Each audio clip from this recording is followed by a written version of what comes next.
in a head. Welcome to Cloudy with a Chance of Learning. Bill Taylor here in the Ken's 5 Digital Center. Jessica Adams, Senior Animal Care Specialist at the San Antonio Zoo. Happy Friday, Jessica. Happy Friday. It's so awesome. I'm so glad to see you, and I'm so glad to see those huge rhinos behind you. This is incredible. The Rhinoceros is our topic today. Give us a rundown of just the mass of this animal. This is one large and heavy creature. Yes, they are. So what we have here today is we have our two southern white rhinos. They're both females. They're both 4 years old, and they're topping off right now at about 3,500 pounds. Wow. So they can reach up to 4,000 pounds, the females will. Males can get up to 5,000 pounds. Now, where are they from, Jessica? So they're found in Africa. They're found in the southern reaches of Africa. That's why they're called the southern white rhino. There is another subspecies of white rhino known as the northern white rhino, and those are found in countries towards the northern part of Africa. But that species is actually considered functionally extinct at this point. There's only 2 members of that species remaining, whereas southern white rhinos are doing the best out of all the rhino species that are remaining. Now, I noticed one of those girls, what names do we have? We've got one behind you and then one to your left. Okay, I gotta take a look at them to make sure I name them right. This one is Rhino. Now, what did you look at? What did you see West. on Rhino to know it was Rhino? So, for what I figured out on these girls is if you look right here, so she's got 2 little humps here. Uh-huh. And then if we come over to this one, as the right angle, she's got 3 little humps right there. That helps me tell them apart, especially when they're this muddy. It's kind of hard to see the rest of their face because they are covered in mud to try and stay cool right now. I was just going to say, I like to do the same thing, Jessica. I'm not going to judge either one of those girls.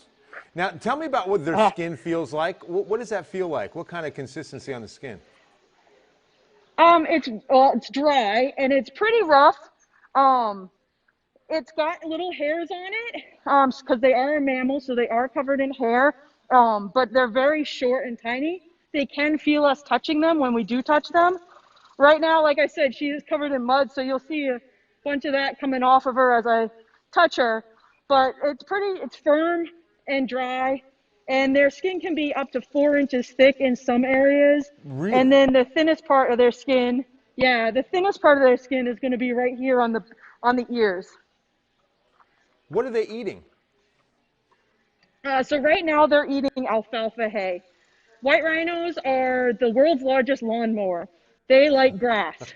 So they eat all sorts of types of grasses. We mainly give them coastal hay and Timothy hay. But they also get this alfalfa hay, and they really like this type of hay. I think it's a little sweeter than the others.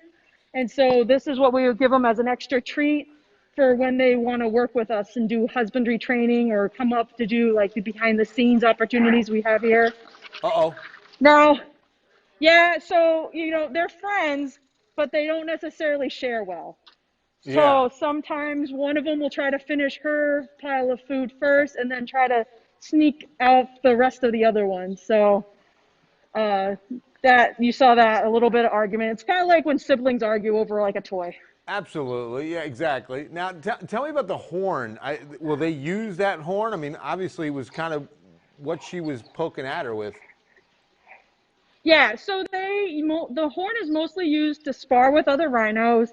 They'll also use it to like dig in the mud for like the wallowing we were talking about, or to investigate things.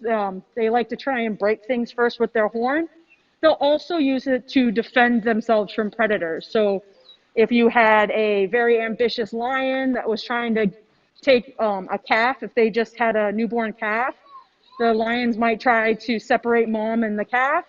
The mom would use that horn to get rid of the lions, and they can throw a lion pretty far with that horn. So Right, just vaulted in the air. That's hilarious. Now, that's Yeah. why I don't want you to turn around and for them to see your mask today. They might get confused and think there's a lion on the approach, right? That's a Well, this great is a red mask. panda mask. I love it. I love. Oh, okay. Oh, okay. Red panda. I love red pandas. Do we have do we have a Yeah. red panda at the San Antonio Zoo yet? We do not. We do not. I don't know if that's in the future planning or not, but it is an animal that one of the first internships I did for zookeeping. I worked with a red panda, so it was the first non-cat animal that I really liked. That Well, I found my out like, oh, okay, there's other animals out there besides cats, and then I fell in love with rhinos as well. So it's never an animal I thought I would enjoy working with, but they're really awesome. Yeah, my oldest daughter did a fifth grade project on a red panda. We went to the Houston Zoo in order to see the red panda and learn all about it. I mean, they are really beautiful. Now, you mentioned Yeah. rhinos are some of your favorite. I know you said that we've got two at the San Antonio Zoo. Both girls are 4 years Correct. old. What's their life expectancy? Yes. Rhinos can live to be in their mid 40s to early 50s. Some of them Wow. can reach those, yeah, mid to late 50s as well. It depends on, genetics, Sure. healthcare, all those sorts of things. So being in zoos, their lifespan is much longer. In the wild, they're not living to their full life expectancy because of poaching. Matthew wants to know, Jessica, do you have a favorite animal in the zoo? Favorite animal in the zoo? Well, it really depends on kind of the day and the person that different things about different animals I enjoy. Like the rhinos, they're really sweet. They come up, they interact with you. So they're really fun to work with. I really like big cats. I know we talked about it a couple times. And so those always have like a special place because big cats are why I wanted to get into zookeeping. But I've really learned to appreciate a lot of the other animals too. And Jessica, you said that these are the southern white rhinos. Now, you said that Correct. the northern white rhinos are considered basically extinct. What has caused that to happen to the northern species? It's been over poaching. So rhinos are poached illegally for their horn. That horn is made up of keratin, which is the same protein that makes up our fingernails and hair. But there are some people in the world that think that the horn possesses medicinal properties, but it doesn't. It's no different than if you ate your own hair and nails. So unfortunately, what happens is these people are going out and they're killing the rhinos and harvesting the horns and selling it on the black market. And so it's putting too much of a pressure on these species, and the northern white rhinos have really paid the price for that. And like I said, there's only two northern white rhinos left in the world. They're under 24/7 armed guard now out in Africa, and it's a female and then her mother or daughter, Wow, whichever way only you want to go with two. that. That But wow, that's amazing. yeah, yeah. Jessica, tell me a little bit So, about the day-to-day care for the rhinoceros. I mean, what are some of the things that you guys have to keep a close eye on? so first thing we do in the morning is we'll come in here, we'll check on the girls, and we'll ask them to shift into their house, which is underneath that deck that you see over there. I don't know how. There you can see the big deck. Their house is underneath that. So we'll ask them to go into there and secure them in there and then come in and clean the yard. We'll clean everything up, make it look really pretty, check everything, the perimeters and stuff, put out their food, add water to their wallow, add fresh water to their trough, make sure the pool is running smoothly, put out an enrichment for them. I don't know if you can see because it's a little bright here, so I can't really see what's on the TV. But there's a corrugated tube right there. Yeah, we can That see is it. their Yeah. enrichment for today. Yeah, so that's their enrichment for today. What I did was I took that and stuffed some of their hay in it, and then it set it on its end so that it could roll around, and they would be able to play with it, move it around. So we give them their enrichment for that day, and then we let them out in the yard, and then we go and clean their houses afterwards. So. Any close calls with the rhinoceros? I mean, again, these are animals that can really change things quickly if they want to. Have you ever had a close call? Right. No, so because they are an animal that is so large and they can move up to 35 miles per hour at top speeds, we What? are extremely cautious around them. Yeah. So we set up all sorts of protocols to make sure that there aren't any close calls, and we work very hard for that. We know there is like human error, so we put in place procedures to make sure we can negate that possibility of human error in what we do here. It's very key for taking care of all the animals, whether it be the rhinos, the lions, or even the birds that we take care of. I mean, we want to make sure that everything stays secure and safe, and we want a safe environment for our animals and for the public and And ourselves. And Jessica, it's been so hot here recently in South Texas. And when I think rhinos, I'm thinking a hot environment. Is this like the perfect weather for the rhinos right now? Or do they typically like it cooler or maybe a little hotter? It They are from a hot environment, so they are built to um, handle this heat. So it's not a huge issue with them like overheating, but they do need like certain things in place to help them cool down too. So one of those things we have is the mud wallow that we provide. So in the wild, they would go and they would find water and they would roll around in the mud on the edge of the water and to cool down and put on that natural sunscreen of the mud. So we just have to make sure we're providing that for them. And then with that deck, it provides a big area of shade so that they can get out of the direct sun. Because even though there's a lot of animals living out in Africa, when it's the hottest part of the day, all those animals are finding shade under a tree, under rocks, wherever they can, because they don't want to be out in the heat of the day either. So, I think one of the neatest things that the San Antonio Zoo and your team out there, Jessica, do as animal care specialists is learn so much every day about these animals, about their anatomy. What are some of the things about the rhinoceros or some of the animals in general that have really, amazed you? I mean, is there anything in particular that, you're just learning, and what's that experience like to learn about these uh, animals? um, I mean, every day we're learning something new. Um, I'm not sure if there's like one specific thing that I can pick out that's like, oh, that was really interesting and I learned something new that day, because I feel like I'm always learning something new about them, if that makes sense. Um, I'm right now we have a male and female cassowary in our department, and so we are learning what goes into possibly introducing them to have a breeding pair in the future, but it's a long process. And so we're constantly looking up information and talking to other people at other facilities that work with those species to learn what we need to do and the steps we need to take to safely get them paired up so that we can be part of the cassowary breeding program in the future. As far as rhinos, I mean, we're constantly having to learn like what care they need as far as like, do they need maintenance on their horn? These girls are really young, so they're pretty good at taking care of their horn themselves right now, but as they age, we'll have to make sure that they don't have like dry skin, or how like on your fingernails your nail beds can start to crack and stuff. Hmm. The same thing can happen to their horn. So it's about building relationships and making sure that they're like comfortable with us helping them maintain and stay healthy, and doing foot care and looking them over and stuff like that.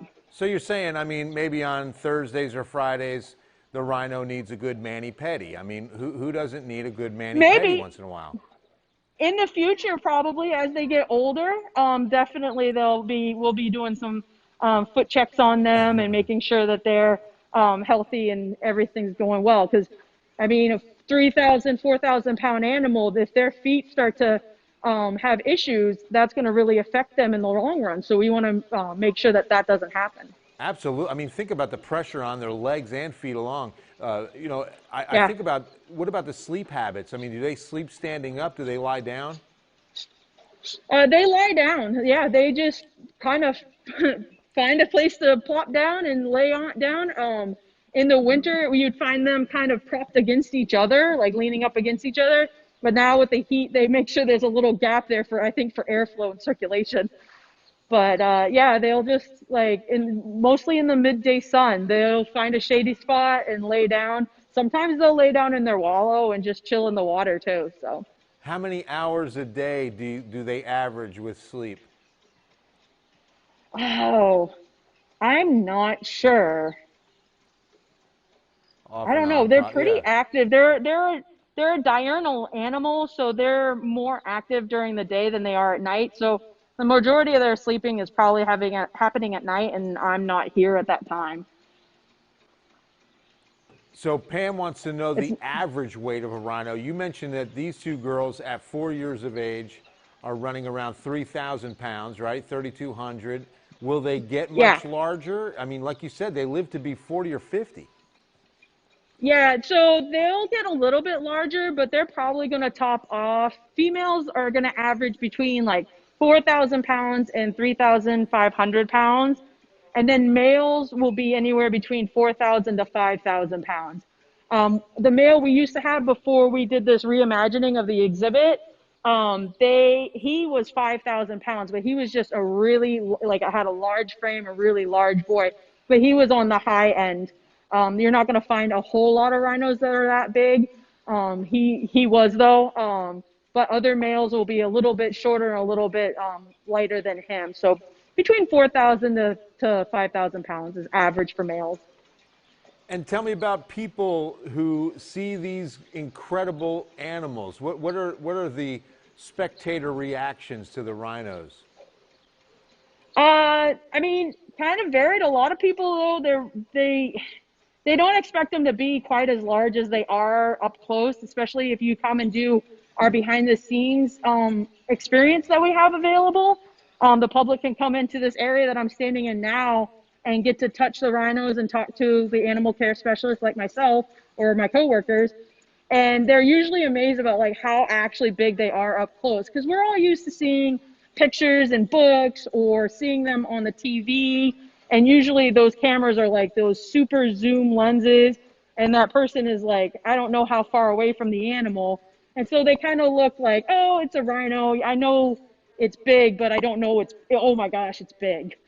And I usually when they get up close, they're like, oh my. Yeah, exactly. And what's amazing is, as large as they are, that you said they can run up to 35 miles an hour. That's amazing. Yeah, that's going to be like their top end speed. So probably a couple of them aren't quite that fast, but I'm sure if a lion was chasing them, they'd be able to make it that fast. Here, we're probably not going to see them ever run that fast here at San Antonio Zoo, but they do jog around and they can move from end to end in this habitat pretty quickly if they wanted to. I remember that Rhino Man creature thing was a big arch rival of Spider-Man when I was a kid. He was one bad dude. He had that big horn and he was really fast. I remember him. Oh, I yeah. still have nightmares. All right, so we mentioned spectators to the San Antonio Zoo. Given the current situation, you are offering up behind the scenes that continues. And how do you do that? Do you sign up online to have that experience? Um, Well, we do have the virtual behind the scenes you can sign up for currently. You'll have to check the website availability on the in-person behind the scenes. I believe we're still offering it, but things are constantly changing. So, and I don't go on the website to see our behind the scenes opportunities because I work here.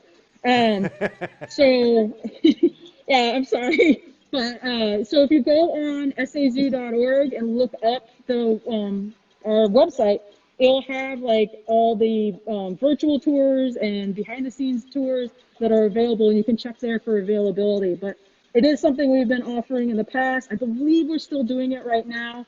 Again, with an interaction, you'll be close to us, you'll be close to the rhinos, so masks are required for any animal interactions. And I know that you guys brought back the drive-through experience recently, so sazoo.org, Yes. because those tickets go fast for the drive-through experience. Yes, yes. And you can also check on Facebook to see what days we're doing the drive-through zoo versus the walk-in zoo. So if you like and follow us on Facebook, you'll be able to get updates on that. And I believe it's being posted on some of our other social media as well. So if you have Instagram or any of those things, definitely follow the zoo to keep up to date on it. Last I knew, we were doing the drive-through zoo Sundays through Wednesdays, and then walk-in is Thursdays through Saturday. So. Matthew wants to know, given the situation and maybe attendance is down just a little bit, are the animals noticing fewer people? Do you know if they can sense that there aren't as many people coming through?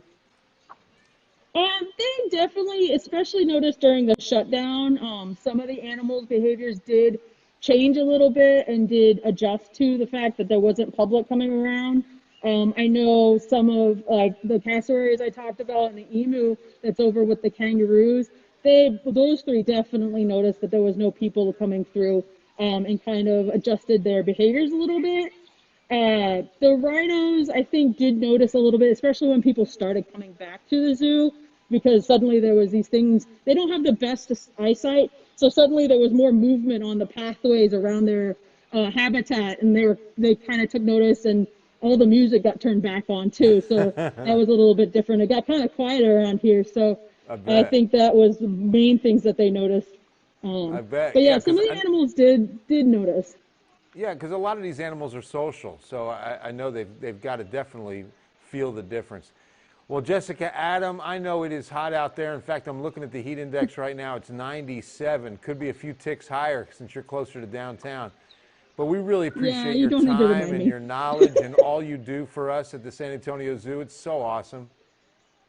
Thank you, thank you. I'm glad that you guys could hang out with the rhinos for today. Yeah, this was really cool. Once again, Jessica Adams, Senior Care Specialist for our animals at the San Antonio Zoo. Remember, every dollar you spend at the San Antonio Zoo goes into the care of these animals and, of course, operation of this incredible facility. It's a nonprofit, and it is a gem for us in this city. So thank you so much, Jessica, and please give our best to your whole team. Thank you, you too. You guys have a wonderful day. You too. Have a great weekend. That was awesome. Wow. Those rhinoceroses. That's not easy to say. All right, let's do a little weather before I let you go on this Friday. 92 is the temperature, 97 is what it feels like. Take a look at these numbers around the area. It's not as bad as it has been. This has been the hottest week. As a matter of fact, this has been one of the hottest July weeks ever, because on Monday, we actually broke the all-time July record high. So in other words, on what was Monday's date, the 12th or 13th, that was the 107 was the daytime record. But 107 was also the highest temperature ever recorded in the month of July in San Antonio. And then on Tuesday, 105. And then on Wednesday, 102. So at least yesterday's 101 was not a record, but we were moving in the right direction. It still feels like 100 at Seguin, 104 at Pearsall and Cotulla, and keep in mind that these numbers are climbing. So our heat index in San Antonio will definitely make it to 100. But I think the best news that we can share today is that there is precipitation on the radar. We're going to go to radar. Do you remember what that is? Yeah, I know, right? It's incredible. But look at the rain over the Gulf of Mexico today.